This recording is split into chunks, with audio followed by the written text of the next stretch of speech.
Eu vou começar esse vídeo aqui falando sobre algo que vocês provavelmente também já tiveram, que é uma confissão. Que eu já tive durante muito tempo vergonha de falar sobre dinheiro. Eu tinha vergonha de admitir que eu não sabia nada, eu tinha vergonha de admitir que eu estava devendo, eu tinha vergonha de perguntar as coisas e parecer que era óbvio pra todo mundo, menos pra mim. E demorou muito tempo pra eu entender que isso não era algo que acontecia só comigo. Quando você fecha os olhos e imagina alguém que entende de finanças, só fecha os olhos e pensa, quem é que você vai imaginar? Vai ser um homem de terno, provavelmente uma pessoa mais velha na Wall Street, andando ali pelas ruas, negociando coisas na bolsa, bem aquele filme do Lobo de Wall Street. E essa imagem não é uma coisa que você inventou do nada, foi uma coisa que foi construída na nossa cabeça durante muito tempo, por filmes, novelas, séries, e toda vez que a gente pensa em finanças, a gente pensa, eu sou mulher, eu não entendo de dinheiro, eu nunca vou entender de dinheiro, isso é coisa pros homens que ficam ali na Wall Street investindo na bolsa de valores, não é pra mim. Quando a gente tenta entrar nesse clubinho, sempre parece a mesma coisa, que tem uma placa escrita, esse lugar não é pra mulheres. Tem uma pesquisa que fala muito a respeito disso, quando mulheres são perguntadas o que elas imaginam do mercado de finanças e o que é que mulheres que estavam dentro daquele mercado de finanças pensavam daquele lugar. Isso é que elas respondem,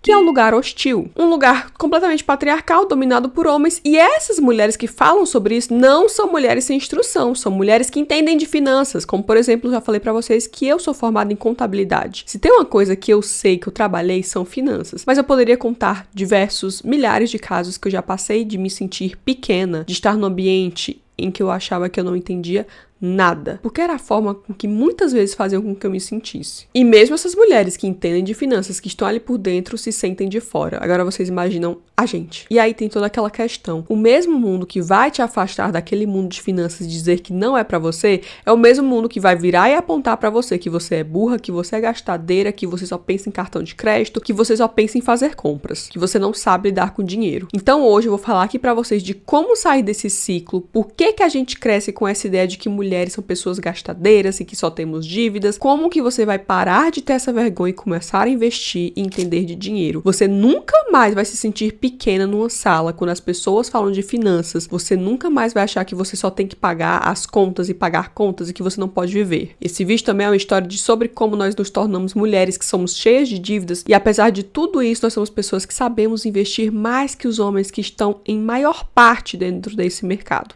Eu vou mostrar aqui pra vocês. Esse vídeo não é só um desabafo meu, ele também vai ser uma investigação de tudo com que eu fui descobrindo, fui crescendo, fui aprendendo e você vai entender e vai fazer sentido. Não é só a minha história, não é só a sua história, é a história de todas nós mulheres, milhares de mulheres brasileiras e pelo mundo afora. Então vamos lá falar sobre isso? Antes de tudo, pega o seu caderninho aí e se inscreve, dá like aqui no canal, que eu falo sobre tudo, eu falo muito sobre finanças, eu falo muito sobre comportamento, eu quero que você aprenda. Você não vai ser uma seguidora minha se você não falar sobre dinheiro, porque você vai falar sobre dinheiro. Isso é muito mais importante do que o autocuidado de skincare. Autocuidado para nós mulheres é a nossa autonomia feminina de falar sobre dinheiro de forma aberta. Você vai parar de ter vergonha disso. Primeiro, começamos aqui com você, menina mulher que foi criada, treinada para consumir.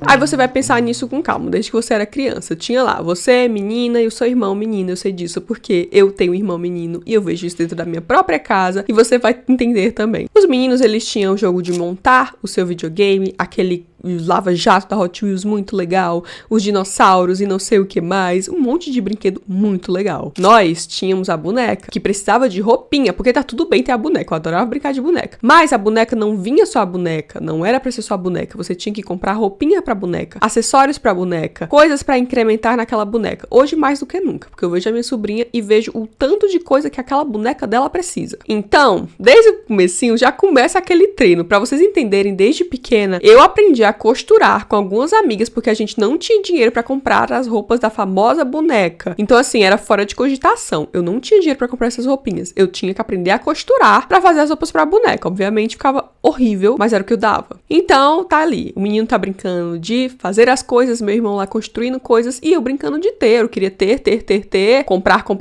Começou daí, porque eu queria muitas coisas. Eu queria o guarda-roupa da Barbie. Eu queria o brinquedo não sei das quantas. Então, era sempre muito ter, muito comprar. As primeiras experiências que eu me recordo, assim, na minha vida, com a minha mãe, de dinheiro, infância, é o querer ter. Desde muito pequena. E aí você cresce e entende, quando você é adolescente, que o seu autocuidado é você consumir. Porque você é um adolescente, você precisa ficar muito bonita pra ser amada, pra ser escolhida. Tem toda aquela questão. E tem um conceito aqui muito interessante, que você provavelmente já ouviu falar, que é a taxa rosa. A taxa rosa trata sobre produtos e serviços que são os mesmos vendidos pra mulheres e vendidos pra homem, que quando eles são colocados em formato ali na cor de rosa, eles vão ser mais caros. Você já viu isso provavelmente com Gillette. Só que isso não para só ali com barbeador, o que seja. É com tudo. Shampoo, desodorante, o que seja. Se você for comprar rosa, vai ser mais caro. Eu sei disso porque, assim, muito se fala brincando sobre, meu cabelo, não sei o que, eu vou comprar aqui o shampoo do Cristiano Ronaldo, aquele shampoo azul, que é super mais barato que qualquer produto rosa que seja pra gente. Olhem só, um estudo da SPM encontrou uma diferença de 2,3%, chegando a 17% em alguns casos, por causa da taxa rosa. E não é só o preço do produto, não é só sobre aquele produto, são as categorias de produtos. Faz um teste, vai numa loja de roupa, o que seja, você vai ver que tem muito mais coisas de categorias pra mulheres do que para homens. Inclusive, tem uma pesquisa falando que tem 16 vezes mais categorias de compras para mulheres na mesma loja do que para homem. Eu sei porque esses dias eu tava na loja com meu marido, daí ele queria escolher roupas, tava na mesma loja que eu. Loja essa que vende roupa para mulher e para homem. A loja tinha um exato lugar do tamanho desse quarto para roupa masculina e a loja de sei lá quantos milhões de corredores para roupa feminina, de todos os tipos, de todos os aspectos, de todas as cores, de tudo que vocês pensarem. E não só, tem a pressão estética também, porque não é só sua roupa, não é só seu produto, não é nada, que você tem que ser perfeito o tempo todo. Como que eu vou ser perfeito o tempo todo se eu não consumir? Eu preciso consumir, eu preciso comprar aquele produto, eu preciso comprar tudo que vier na minha cabeça. Eu já falei pra vocês sobre a pele perfeita, o corpo perfeito, o cabelo perfeito. É uma coisa que eu falo direto aqui em casa, por exemplo, sei lá, com meu marido ou com meu irmão. São coisas que eles não pensam sobre. Eles não pensam sobre, ai meu Deus, eu preciso que a minha pele esteja perfeita. Ontem eu fui comprar um protetor solar que custava, sei lá, 17 euros. E o protetor solar pro meu marido, sei lá, o que ele queria. Ele falou, pra que eu vou usar protetor solar? Já começou daí, né? Não tem aquela coisa de tipo, ai não, tem que usar protetor solar pra não envelhecer. Não, porque se o homem envelhecer ou não, tá tudo bem. Então, entendem? Tem toda essa questão, Júlia, mas aí é culpa da pessoa. É a coisa que está na nossa cabeça. Pergunta pra qualquer pessoa que você conhece ou que você convive que não seja mulher. Já a gente tá toda hora pensando. Fora aqui com o Instagram e TikTok, que eu sempre falo pra vocês aqui o tempo todo. Antigamente, na nossa época, sei lá, que a gente era mais nova, eu tinha que abrir uma revista da Capricho pra ver aquelas meninas. Hoje, eu desbloqueio meu celular e abro meu Instagram e já era, né? Acabou meu dia, acabou a sua vida, você vai se comparar o tempo todo, você vai se sentir culpada, você vai sentir uma questão de, meu Deus do céu, eu preciso comprar essas coisas, entendem? E é óbvio que eu não tô falando aqui que você é um robô sem vontade própria. É óbvio que nós também temos responsabilidade quanto a isso. Mas o que eu quero começar aqui explicando é que desde que você nasceu, que você está no mundo, que você está inserido em sociedade, já tem isso na sua cabeça, não tem? Aí vem a outra coisa, que mulher ganha menos e vai gastar mais. E tem aqui uma pesquisa do IBGE que fala que a mulher recebe em média em torno de 77% do que um homem recebe. Quase 20% a menos pelo mesmo trabalho, na mesma função, com a mesma competência. Então, para cada R$1.000 que o homem recebe, uma mulher vai receber 770. E tem a dupla jornada que você provavelmente sabe, se você for uma pessoa que é mãe, principalmente, que você vai no seu trabalho remunerado, que você provavelmente já ganha menos, em média, uma coisa geral, você vai chegar em casa e você vai trabalhar de novo. Você vai cuidar do filho, você vai limpar a casa, você vai fazer tantas outras coisas. Aquilo é um trabalho não remunerado. Você não está recebendo por aquilo. Tem uma pesquisa também que fala que, não sei se são 10, acho que são 10 horas a mais que a mulher fica fazendo trabalhos por semanas não remunerados que um homem, o que é muito tempo. E essas 10 horas provavelmente são pessoas que não têm filhos. Por exemplo, eu não tenho filhos, então se eu tivesse, pioraria. E tem a questão de que a mulher vai receber menos e 93% das brasileiras contribuem para contas dentro de casa. Então entende que é muito pequena a parcela de mulheres que não contribui, tá? 93% contribui, ganhando menos. E mais de um terço delas pagam tudo dentro de casa sozinhas. Quantas de vocês não têm uma mãe que teve que bancar a casa inteira sozinha? Inclusive, quantas de vocês que tiveram o pai ou sei lá quem dentro de casa que não ajudava em nada, mesmo trabalhando? Não fazia nada. Quanto mais você olha para classes mais baixas, D e E, por exemplo, as mulheres contribuem mais ainda dentro de casa, que sustentam tudo. Tenho certeza que vocês conhecem aquela coisa que, tipo assim, a gente se pergunta, meu Deus, como a minha mãe conseguiu dar conta de tudo? Eu sempre pergunto isso pra minha mãe, falei, mãe, como que você ganha tão pouco conseguia sustentar a casa. Entendem? E então entra a questão das dívidas. 76% das mulheres estão endividadas. Em 2025, inclusive, tem esse dado aqui de que a inadimplência no Brasil bateu o maior nível em 15 anos, que é o pior número desde que começaram a medir, que foi em 2010. E as mulheres foram as pessoas que mais perceberam esse aperto. Porque, assim, o gasto não era pra luxar, não era pra pagar salão. Inclusive, eu vi um vídeo ontem de uma mulher falando que vocês ficam toda hora falando pra eu economizar, eu vou economizar em quê? Vou passar fome? Então, entende que a maioria dessas mulheres não estão endividadas por simplesmente luxar, como muita gente pensa. Principalmente quando se fala em, por exemplo, um homem dá pensão, ele acha que a mulher tá luxando, pagando silicone, isso é aquilo com o dinheiro da pensão, com R$200. Isso aí não é luxar. Mulher está nessas dívidas principalmente para pagar a conta de água, para pagar a conta de luz, para pagar aluguel, contas básicas. É material escolar, é leite, é comida, é conta disso, é conta daquilo, aí vai usar o crédito. Vai ficar dívida? Bola de neve. Então, o cartão de crédito aqui que está sendo usado nessas pesquisas é para cobrir dívidas. E você vai pagar de novo com o mesmo cartão para cobrir outra dívida. Aonde que isso vai parar? Nunca. E quando eu falo sobre como eu cresci cheia de dívidas, foi porque ninguém nunca falou de finanças comigo. Provavelmente com você também não. Entramos aqui na parte de por que a gente não aprende a investir. Aí você vai, Júlia, mas tá bom, então por que as mulheres não investem? Você, eu, todas nós... Se você veio de uma família, principalmente família pobre, você nunca foi ensinado a investir. Na escola não te ensinam, ninguém te ensina. Você cresce tendo que comprar roupa pra sua Barbie. Você vai aprender a investir como? Segundo a Ambima, só 31% das mulheres investem no Brasil. Eu achei esse dado até grande. 7 em cada 10 mulheres brasileiras não investem absolutamente nada. Zero. Nenhum centavo. E eu não tô falando aqui só de investimento em bolsa de valores, tô falando de guardar o dinheiro para reserva. Para vocês entenderem, isso não é falta de capacidade, é simplesmente que você não é ensinada. Tem muitos estudos que eu já falei aqui pra vocês sobre como mulheres investem melhor do que homens. Porque as mulheres são mais conservadoras, são mais consistentes a longo prazo, não ficam pensando que vão enriquecer na próxima semana em jogando no tigrinho ou então fazendo loucura com dinheiro, já que você, mulher, provavelmente, sempre esteve com a escassez. Se você é uma pessoa que sempre esteve na escassez, você sabe que o seu dinheiro você não pode pegar ele e investir em loucuras porque você não vai ter o que comer semana que vem. O que acontece com muitos homens, tem toda aquela coisa de investimento agressivo. Eu vejo isso por minhas amigas e os meus amigos. Meus amigos pegam o dinheiro que eles tiverem pra investir, jogar em que for, que seja, qualquer coisa, qualquer loucura. As minhas amigas nunca fariam isso. Eu nunca farei isso. Eu nunca pegaria o meu dinheiro suado, que eu cresci ali, pensando, será que eu vou ter o que comer amanhã? Será que eu vou ter o que comer na próxima semana? Estando ali no estágio ruim, num que ganhava R$400, ou no telemarketing, o que é que seja, eu vou pegar meu dinheiro suado e fazer isso? Não vou. Então, por isso que nós mulheres somos conhecidas por pessoas que investem melhor. Teve toda uma pesquisa que acompanhou pessoas, homens e mulheres, durante anos e anos, e essa pesquisa saiu disso. E quando sai uma pesquisa a respeito de uma pergunta simples, você acha que mulher investe melhor que homem? Só 9% das pessoas responderam que sim, acham. 9%. Responderam que sim. Então, já tem toda aquela coisa de que mulher não sabe investir.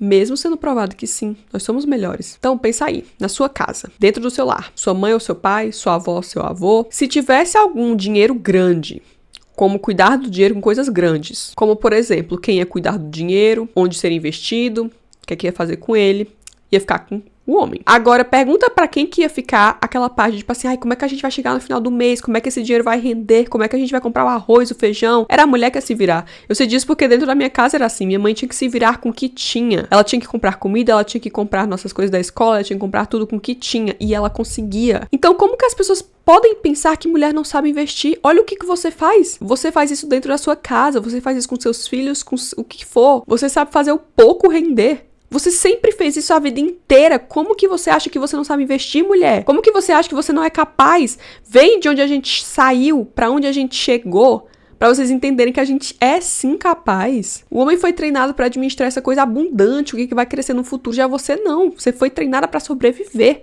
com o pouco. E não é assim que a gente vai ser. E aí, quando você finalmente tem coragem, você vai lá, eu vou investir, chega aquele monte de sigla, aquele monte de coisa, você está num ambiente que você não gosta. Eu sei disso porque eu sou contadora e estar nesse meio me fez entender que, meu Deus, eu não era a maioria ali. Eu ia ser a pessoa que ia ser vista como uma pessoa que não entende de finanças. Por mais que eu entendesse. Quantas vezes eu já tive que me recolher com uma coisa que eu sabia porque eu não me sentia confiante o suficiente? Entendem? E até hoje isso acontece o tempo todo, o autossabotamento. Então chega daquelas pessoas ficarem falando assim pra você, não, que mulher é muito conservadora com dinheiro, não sabe investir. Isso é ruim? Isso era pra ser ruim? Porque pra mim isso é ótimo. Você pode perder o seu dinheiro todo que você colocou, sei lá onde, amanhã. Eu tô aqui com o meu. Bem cuidadinho. Conservadora com o meu dinheiro. Sim, tá lá. Eu vou investir e vou crescendo aos poucos. Se for pra crescer muito, eu investia no tigrinho. Investia não, pelo amor de Deus, essa palavra de forma errada. O medo é completamente justificado. Você nunca teve segurança a sua vida inteira com dinheiro. Você vai agora pegar o seu dinheiro e jogar em qualquer coisa? Não vai, a gente não vai. Então vamos lá, vocês entenderam o ciclo completo de onde a gente saiu, de onde a gente chegou.